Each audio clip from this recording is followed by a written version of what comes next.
IQ level बढ़ाने के लिए हम आपको बताए भी रहेंगे, गिन के 42 दिन में आपका आईक्यू लेवल तेज हो जाएगा। 21 दिन के अंदर अगर आपका दिमाग कभी किसी चीज को रिवाइज मार दिया ना, तो फिर वो भूलने नहीं देगा अगले 2 महीने तक। ब्रेन का सबसे महत्वपूर्ण हिस्सा जो होता है सेरिब्रम होता है। सेरिब्रम ही हमारी मेमोरी को कंट्रोल करके रखता है। जिसकी मेमोरी अच्छी होती है उसे पढ़ाई लिखाई की चीजें, हर चीजें याद रहती हैं। तो इसको नापने का भी कोई ना कोई एक यूनिट होना चाहिए ना। जैसे हम आपको गेहूं देंगे तो तुरंत ही उसको किलो में नापिएगा, चावल देंगे तो किलो में नापिएगा, कपड़ा देंगे तो मीटर में नापिएगा, गैस देंगे तो वॉल्यूम में नापिएगा, एमएल में नापिएगा, लीटर में पानी नापिएगा। उसी तरह से हम कितना देर याद रखते हैं इसको काटेक्स में नापते हैं। जिसका काटेक्स ज्यादा है उसको कहते हैं कि ससुरा बहुते इसका दिमाग तेज है, यानी इसका आईक्यू लेवल ज्यादा है। और जिसका काटेक्स यानी याद रखने की क्षमता कम है उसे कहते हैं कि इसका काटेक्स कम है, यानी आईक्यू लेवल इसका कम है। समझ में आ गया कि नहीं आ गया? किसी को दिक्कत? अब हम आपको एग्जाम्पल देते हैं। आपकी लाइफ में बहुत सारे टीचर आए होंगे। कुछ टीचर आपको नोट्स खोल के पढ़ाते हैं। कोनो किताब उताब नहीं है जी? हाँ, कोनो किताबें ना है, खाता बुक वे देना है, इसी को समझा देते। देख, ये हिसाब किताब वाला किताब है। दिवाली के समय हिसाब किताब फाइनल होता है ना, सबका सैलरी उलरी का। तो कुछ टीचर को देखिएगा ना, तो ऐसे एक किताब लेके रखे रहेंगे लोग और इसी में देख के पढ़ा देंगे। बाबू देखो, नर्वस सिस्टम का 2 पार्ट होता है, 2 ना 3 होता है। नर्वस सिस्टम का 3 पार्ट होता है। ऐसे लोगों का मतलब, ये खाता बुक रख दो भाई, इसका हिसाब दिवाली में हो जाएगा। तो ये ऐसे लोगों का इस आईक्यू लेवल कम है। लेकिन कुछ लोगों को देखेंगे आप, उनको किताब उताब से मतलब नहीं होता। जैसे आप इलाहाबाद यूनिवर्सिटी कभी जाइए तो देखिए, या बड़े टीचर आईआईटी वगैरह जाएंगे, बहुत एकदम टीचर आते हैं आराम से, कोई नोट सोर्स कुछ नहीं, आया पढ़ा रहा है, चालू किया, एकदम मस्त इंजॉय करके चला गया। तो इनका आईक्यू लेवल ज्यादा होता है। आईक्यू लेवल बढ़ाने के लिए हम आपको बताए भी थे, दिमागीन खाइए, अच्छा रहता है। एक ही तरह की सोच मत सोचिए, अच्छा रहता है। आईक्यू लेवल कैसे बढ़ाएंगे? तो याद रखिए, आईक्यू लेवल बढ़ाने के लिए सोने से पहले का आधा घंटा बहुत जरूरी होता है। सोने से पहले आधे घंटे दिन भर में जितना काम किए उसको सुबह से रात तक देखते रहिए। एक बार रिवाइज मारिए कि सुबह उठे थे, ये किए थे, इसके बाद पढ़े थे, क्या क्या पढ़े थे, खान सर ये पढ़ाए थे। आप कहीं मैथ पढ़े होंगे, उसको सोचिए मैथ में क्या पढ़ाया गया था, खटाखट खटाखट। आपको सोचना ही है ना, सोचने में कितना टाइम लगता है, खटाखट। तो अगर इसको रिवाइज करते रहेंगे, गिन के 42 दिन में आपका आईक्यू लेवल तेज हो जाएगा। फिर आप कहेंगे कि सर जी हमरो बिना किताब का याद हो गया। और अगर यही खत्म हो जाएगा तो क्या कहिएगा, आपका भी आईक्यू लेवल गिर जाएगा। टॉपिक भूल जाते हैं, मतलब आपके दिमाग में दूसरा टॉपिक चलता है।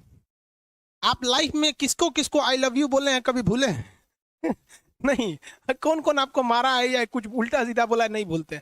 रीजन क्या? आप कितनी बार किसी चीज को रिवाइज मारते हैं। 21 दिन के अंदर अगर आपका दिमाग कभी किसी चीज को रिवाइज मार दिया ना, तो फिर वो भूलने नहीं देगा अगले 2 महीने तक। यानी हर 21 दिन पे उसको रिवाइज मारते रहिए, मारते रहिए, मारते। और अगर हर 7 दिन पे मारेंगे ना, तो वो एकदम फिक्स हो जाएगा, एकदम फिक्स हो जाएगा। हम लोग को क्या है भैया, दिन रात पढ़ाते पढ़ाते पढ़ाते पढ़ाते आदमी पगला जाता है। इसलिए अब कोई नींद में भी पूछेगा, खान सर स्वायत्त तंत्रिका तंत्र किसे कहेंगे? स्वायत्त में कुछ नहीं आएगा, ये आ जाएगा आपका सिंपैथेटिक और पैरासिम्पैथेटिक, बस यही आ जाएगा। क्यों इतना जल्दी जल्दी जल्दी जल्दी रिवाइज मारा आदमी कि ये हमारा सब कॉन्शियस माइंड में घुस गया है। सब कॉन्शियस, देखिए कॉन्शियस माइंड उसे कहते हैं जिस पर हमारा कंट्रोल रहता है।